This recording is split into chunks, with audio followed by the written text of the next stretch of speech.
Alright, so today I'm going to be starting part 3 of the series on everything that we've learned in Global History 9. So let's see, so the Aryan Kingdoms. Aryan Kingdoms come from the Indo-European ethnic group that migrated through the Bolan and Khyber passes and established many small independent kingdoms. The Mauryan Empire. So the Mauryan Empire was founded by Chandragupta Maurya from the Magdad Kingdom near the Ganges River. He killed the ruling king and he assumed the throne. He united all of India under one government through a large army that was supported by taxes. His advisor, called Kautilya, wrote Arthasatra on how to rule an empire and divided the empire into 4 provinces ruled by princes. Asoka, Chandragupta's grandson, adopted Buddhism and spread it through Southeast Asia through an aggressive missionary movement. Frequent warfare with the Tamil kingdoms caused the Maurya Empire to decline. It was divided again. So the Gupta Empire. Chandragupta claimed to be a descendant of Chandragupta Maurya, and he founded the Gupta Empire. He reunited most of India under one government. The capital was Pataliputra. It was a golden age of India. They had vaccines against smallpox and the decimal system and Arabic numerals and trade. The Zhou dynasty. So they implemented the mandate of heaven to replace the Shang dynasty. They were ruled by strong kings for the first 400 years until local landowners started to challenge the authority of the emperors. Feudalism developed.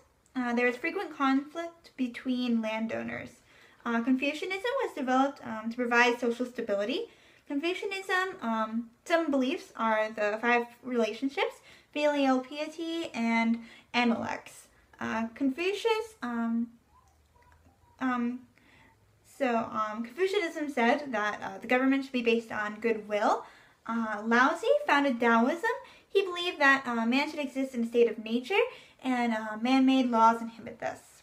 So the Qin dynasty. Shi Huangdi founded the Qin dynasty. He created a strong central government by eliminating the warlords and making them live in his court. Legalism, which is founded by Han Feizi, is the belief that man is inherently bad and the government is necessary to provide stability.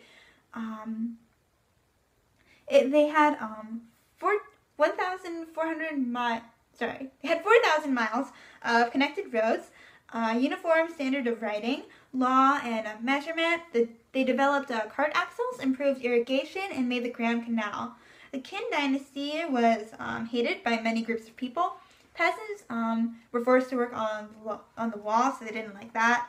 Scholars didn't like that their books were burned to stop opposition. Merchants disliked the high taxes. Nobles were mad that they were losing some of their aristocratic power, so that's kind of how they ended. The Han dynasty. Liu Bang was a peasant who rose to power. He defeated competitors for the throne and established a central government. Empress Liu ruled as regent when he died. Wudi, who is Bang's great-grandson, led Chinese expansion. He made Vietnam, Korea, and Manchuria tributary states. He adopted Confucianism and developed civil service exams. Chinese peace is called Pax Sinica. Record-keeping and education spread. The harness and horses were invented. Wheelbarrows, two-bladed plow, and a water mill were invented. The government monopolized salt mining, iron production, and silk making, creating wealth. Some problems with the Han dynasty were their land inheritance customs. Large landowners were exempt from taxes. Floods led to famine, and reforms for the use of granaries failed. The central government collapsed and China was divided into 3 kingdoms. So next would be the Maya. So the Maya were organized into independent kingdoms. Sometimes they got along and sometimes they fought. They developed a writing system and they wrote codex. they used slash and burn farming techniques, which were bad for the land in the long term. There's probably a lot more to that, but Mr. Orman dictated it, so I didn't get as much. But yeah. Next, reasons for the success of the Byzantine Empire. The Byzantine had a strong central government through taxes, wealth, and trade. They were located at the crossroads of Africa, Asia, and Europe. They were near to the Dardanelles and the Bosphorus. Constantinople was the endpoint of the Silk Road.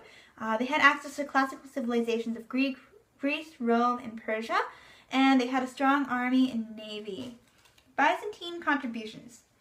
So the Byzantines preserved Greek and Roman texts and knowledge, and they spread Christianity, and they started Orthodox Christianity in the Great Schism of 151. So 1051, and the Great Schism was 1051 or 1051, I guess you could say. The Catholics followed the Pope, and Eastern Orthodox follow the Patriarch. They disliked the fact the icons, they disagreed over icons, sacraments, and political leadership. Justinian's code was a legal system.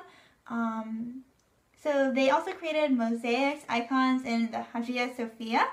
They protected Europe from invasion, and they influenced Russia, or Russians, or also called Kiev, by introducing the Cyrillic alphabet, Eastern Orthodoxy, and autocracy. So the collapse.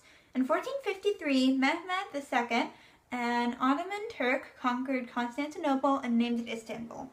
So 1453, Ottoman Turks.